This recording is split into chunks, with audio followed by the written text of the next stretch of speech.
આપણે જનરલી ઘરમાં કંઈક એવો નાસ્તો બનાવીને રાખતા હોઈએ છીએ જે સવારે ચાય પીવા બેસો તો ડબ્બો ખોલી અને તરત જ ચાય કોફી સાથે ખાઈ શકો. તો આજે આપણે એક એવો જ નાસ્તો બનાવીશું. પણ અલગ વાત એ છે કે આ નાસ્તો ગુજરાતી નહીં પણ સાઉથ ઇન્ડિયન છે. શું છે એ નાસ્તો? ચાલો રેસીપી જોઈ લઈએ. 1/4 કપ જેટલા શેકેલા ચણા છોતરા ઉતારીને મેં લીધા છે. મિક્સર જારમાં લઈ લઈએ. જો આ ના હોય તો તમે દાળિયાની દાળ પણ લઈ શકો. મેં આ રીતના ચણાના છોતરા ઉતારીને લીધા છે. 1/4 કપ જેટલા શેકેલા સિંગદાણા છોતરા ઉતારીને મિક્સર જારમાં સાથે લઈ દરદરા ગ્રાઇન્ડ કરી લેવા. તો અહીંયા મિક્સર આ દરદરું જ રાખવું. તો અહીંયા ગ્રાઇન્ડ થઈ ગયું છે. સાઈડ કરી લઈએ. વાટકીનું માપ રાખતા હોય તો પાવાટકી જેટલું લેવું. 1 કપ ચોખાનો લોટ લઈએ. 1/4 કપ જેટલો ઘઉંનો લોટ લઈશું. એની જગ્યાએ તમે મેંદો પણ વાપરી શકો, પણ આપણે આ નાસ્તો હેલ્ધી બનાવી રહ્યા છીએ. ચાળી લેવાનું છે. મિક્સર જારનું જે મિક્સર રેડી કરીને રાખ્યું એ આમાં લઈ લેવાનું. 2 ટેબલસ્પૂન સોજી બારીક લેવી અથવા તો મોટી હોય તો મિક્સર જારમાં ગ્રાઇન્ડ કરીને લેવી. 2 ચપટી હિંગ લઈશું. 1 ટીસ્પૂન લાલ મરચું પાવડર, 1 ટીસ્પૂન મીઠું, 1 ટીસ્પૂન સફેદ તલ, 1 ટીસ્પૂન આખું જીરું, 30 થી 40 નંગ મીઠા લીમડાના પાન સમારીને લેવાના છે. તો એ પાણીથી વોશ કરીને સમારવા. હવે 3 ટીપડી મેં તેલ ગરમ કરવા મૂક્યું છે. ધીમા તાપે મૂકી દેવાનું અને આ બાજુ લોટને મિક્સ કરી લેવાનો છે. તો લોટ અહીંયા મિક્સ થઈ ગયો. હવે અહીંયા નવસેકું ગરમ તેલ થયું એ આમાં લોટમાં લઈ લઈશું. સ્પૂનથી મિક્સ કરી લેવાનું છે એટલે બળાય નહીં. હવે હાથેથી સારી રીતે મિક્સ કરી અને જો લોટમાં મોણ પણ બરાબર પડ્યું છે. તો હવે ગરમ પાણીથી લોટ બાંધતા જઈશું. તો અહીંયા 1 કપ જેટલું નવસેકું ગરમ પાણી લીધું છે, એનાથી લોટ બાંધીશું. તો આ લોટ નહીં કઠણ નહીં ઢીલો, મીડિયમ એવો બંધાશે. તો આ રીતનું ટેક્સચર રહેશે એનું. તો લોટ બાંધવામાં 1 કપમાં મારે 2 થી 3 ટેબલસ્પૂન પાણી બચ્યું છે. ઢાંકી અને 15-20 મિનિટ રેસ્ટ આપવાનો. પછી 1 ટીસ્પૂન તેલ નાખી અને લોટને મસળી લેવાનો છે. જ્યારે આ લોટ બંધાતો હોય ત્યારે એટલી સરસ સુગંધ આવતી હોય છે.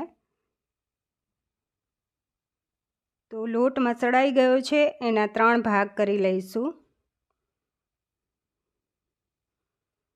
તો આ રીતે 3 ભાગ કરી અને એક ભાગ લઈ અને એનો ગુંદલા પાડી લેવાના છે અને બીજા ભાગ છે ઢાંકી દેવાનો એટલે સુકાય નહીં. હવે અહીંયા પાટલી ઉપર આ રીતે પ્લાસ્ટિક શીટ મૂકી ઉપર તેલ લગાવી અને લુવાને મૂકી દઈશું. તો અહીંયા જાડો રોટલો વણી લેવાનો છે. તો આ રોટલો છે જાડો જ રહેશે, પાતળો નહીં રાખવાનો. હલકા હાથે વણવું કારણ કે ચોખાનો લોટ છે એટલે. તો આ રીતે સરસ વણાઈ ગયો છે. એની થિકનેસ છે જોઈ શકાય છે, આ રીતની રહેશે. હવે અહીંયા તમારી પાસે કોઈ ડબ્બો હોય કે ઢાંકણ હોય કાના વગરનું એ લેવું. તો રાઉન્ડ શેપ આપવો હોય કે તમારે કેવા શેપ આપવા હોય એ રીતે તમે અહીંયા શેપ આપી શકો છો. તો હું અહીંયા આ રીતે ટોયઝના મારી પાસે કટર છે તો એનાથી આ રીતે શેપ આપી રહી છું. તો આ રીતે સાઉથ ઇન્ડિયન નિપટ્ટુ બધા જ તૈયાર કરી લેવા. તો આ નિપટ્ટુ તમે ચોખાના લોટની પૂરી પણ કહી શકો છો આને.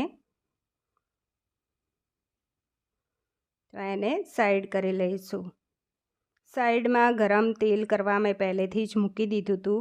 ગેસની ફ્લેમ સ્લો ટુ મીડિયમ રાખી એકદમ ક્રિસ્પી એવા તળી લેવા અને કેવી રીતે તળવા એ ખાસ જુઓ. હવે અહીંયા આ નાખ્યા પછી એની જાતે જ ઉપર આવે એટલે પછી પલટાવા, નહીં તો તેલમાં જ ભાગી જશે. પછી બીજી સાઈડ એકદમ ક્રિસ્પી તળી લેવા. એકદમ ક્રિસ્પી તળાશે તો તમે એને 15 દિવસ સુધી અથવા મહિના સુધી તમે સ્ટોર કરીને રાખી શકશો. તો અહીંયા ખાસ એ વાતનું ધ્યાન રાખવું કે એકદમ ક્રિસ્પી તળાય એટલે તેલ નિતારી અને પછી કાઢવા. તો આ રીતના બધા જ આપણે નિપટ્ટું તૈયાર થઈ જાય એટલે તળી લેવાના છે. રૂમ ટેમ્પરેચર પર આવે પછી એને એક કન્ટેનરમાં ભરી, એરટાઇટ કન્ટેનરમાં ભરી અને સ્ટોર કરીને રાખી શકો છો. તો આને તમે ચાય કોફી સાથે સર્વ કરી શકો છો. તો અહીંયા નિપટ્ટું એકદમ ક્રિસ્પી એવા તૈયાર થઈ ગયા છે.